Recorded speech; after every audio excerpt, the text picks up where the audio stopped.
भी सब विधायक हैं। अब ऐसे छोटे मोटे छोटे भैया बेचारे अपने नाम आप लोगों के चैनलों पे आने के लिए वो कुछ भी बोल देते हैं। ऐसे लोगों से हम बयान देंगे उनके ऊपर? हमें क्यों बयान देना है? उनकी सोच है, वो पहले अपना घर ही खुदवा ले। अगर वहाँ निकल जाए कुछ तो बढ़िया, हम वहाँ मंदिर हम भी बनवा देंगे।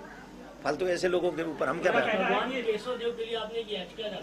जी वो प्रगति चल रही है डेट पे डेट, जैसा कि हमारे भारत का संविधान है। डेट के डेट पे डेट चल रही है।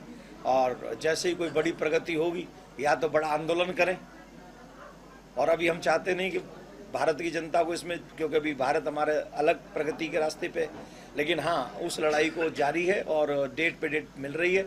आशा करते हैं कि जज साहब हमारे दर्द को समझेंगे और भगवान श्री केशव देव जी की छवि को हम वहाँ से जल्दी वापस ला सकेंगे। सपा नेता ने यही बयान दिया। कानपुर पहुंचे सुप्रसिद्ध कथावाचक देवकीनंदन महाराज, जहां पर एक निजी कार्यक्रम में शिरकत के साथ ही विपक्षी पार्टियों को भी जमकर घेरा। देवकीनंदन महाराज ने कहा कि भारत की स्थिति अब बांग्लादेश वाली होने जा रही है। अब भारत की स्थिति बांग्लादेश से बंगाल तक पहुंच गई है। वही स्थिति, वही परिस्थिति है, वही माहौल बना हुआ है।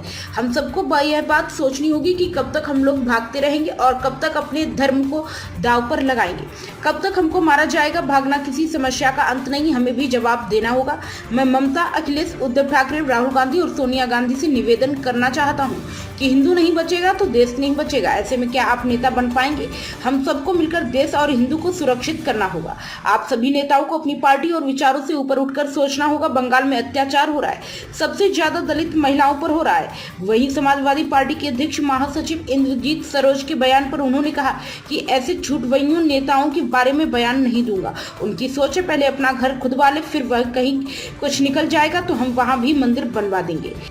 चैरिटेबल ट्रस्ट के सभी हमारे कार्यकर्ताओं के द्वारा यहाँ पर इस सुंदर एक ऐसे स्थान का उद्घाटन हो रहा है जिसमें ये लोग मिलकर एकत्रित होकर यहाँ से अपने सनातन की और देश की भक्ति की निष्ठा को आगे बढ़ा सकें, देशभक्ति को और लोगों तक पहुँचा सकें, सनातन के प्रचार को और लोगों तक पहुँचा सकें, जिसके लिए इस जगह का आज उद्घाटन इन्होंने किया है। और बहुत बहुत साधुवाद के पात्र हैं हमारे कानपुर के जितने भी विश्व शांति सेवा चैरिटेबल ट्रस्ट के मेंबर्स हैं, मेंबरान हैं, वो सभी साधुवाद के पात्र हैं।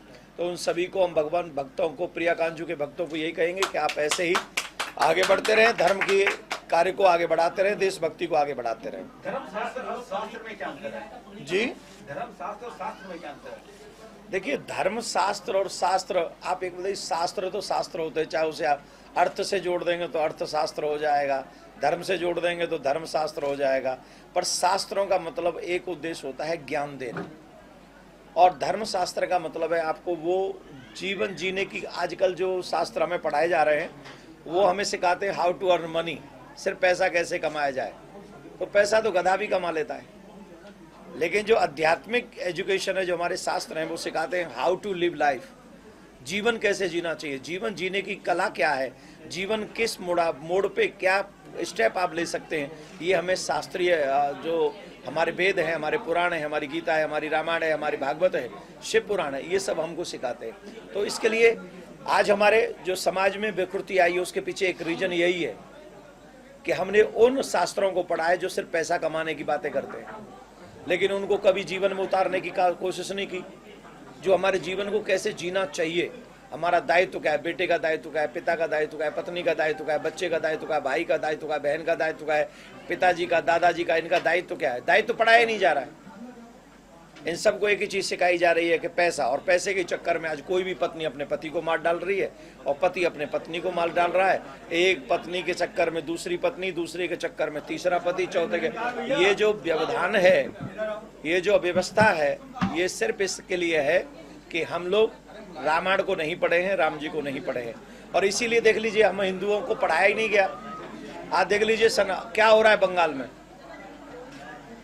जो जब मैं कानपुर में कथा करने आया था उस समय बांग्लादेश की ये दुर्दशा थी। अब बांग्लादेश से बंगाल तक पहुंच गई ये दुर्दशा। सेम स्ट्रक्चर है, सेम सिचुएशन है, सेम माहौल बना हुआ है। तो हम सबको ये बात सोचनी होगी कि कब तक हम अपने देश को दांव पर लगाएंगे, कब तक हम अपने धर्म को दांव पर लगाएंगे, और कब तक हमें मारा जाएगा, काटा जाएगा और हम भागते रहेंगे। भागना किसी भी समस्या का सलूशन नहीं है, भागना नहीं है, हमें उनको मुंह तोड़ जवाब देना पड़ेगा। और मैं उन लोगों से जो पॉलिटिकल लोग हैं उनसे एक निवेदन भी आप चैनलों के माध्यम से मैं करना चाहूंगा। ममता जी, अखिलेश जी, लालू प्रसाद यादव जी, उद्धव ठाकरे जी, राहुल गांधी जी, सोनिया गांधी जी, दोनों भाई बहन हमारे लिए तो अच्छे ही हैं, सब अच्छे। जितने भी सनातनी हैं उन सबको हम अपना मानते, इसलिए आपके माध्यम से क्वेश्चन कर रहे हैं। जब ये देश नहीं बचा और हिंदू नहीं बचा, आप अपने दिल पे हाथ रख के ईमानदारी से जवाब दें, सिर्फ जवाब दें। मेरा कोई जातिगत तो आपसे कोई द्वेष भाव है नहीं, मेरे विचार अलग हो सकते हैं, मैं किसी पार्टी से जुड़ा हुआ आदमी नहीं, मेरे विचार हैं मेरा देश बचना चाहिए, मेरे विचार है मेरा धर्म बचना चाहिए। इसी भाव को रखकर मैं आप सबसे निवेदन कर रहा हूं, अगर हिंदू नहीं बचे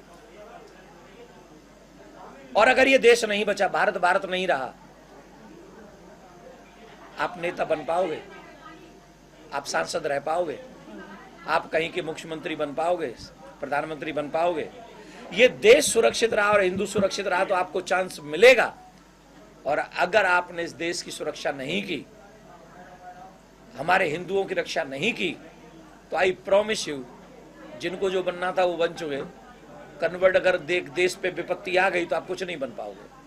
तो मेरा निवेदन है, कंट्री फर्स्ट, अपनी पार्टी से ऊपर उठकर, अपने विचारों से ऊपर उठकर देश के बारे में सोचें। और जो बंगाल में माता बहनों के ऊपर आक्रमण हो रहा है, वो दलित बहनें हैं, वो वहां पर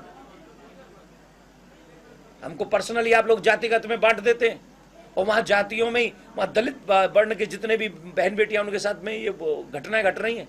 वो लोग घर छोड़ के भाग रहे, 3 रात तक नहीं सोई है माँ बेटियां। आप ही के चैनलों ने दिखाया, 3 रात तक वो सो नहीं पा रहे हैं कि हमारे घर में क्या होगा, हमारी बहन बेटी को कोई उठाना ले जाए, और इसके बाद किसी के मुंह से चू नहीं निकलती। महाराज जी, समाजवादी पार्टी के बड़े प्राइम संदेश न्यूज से संवाददाता मयंक सैनी की रिपोर्ट।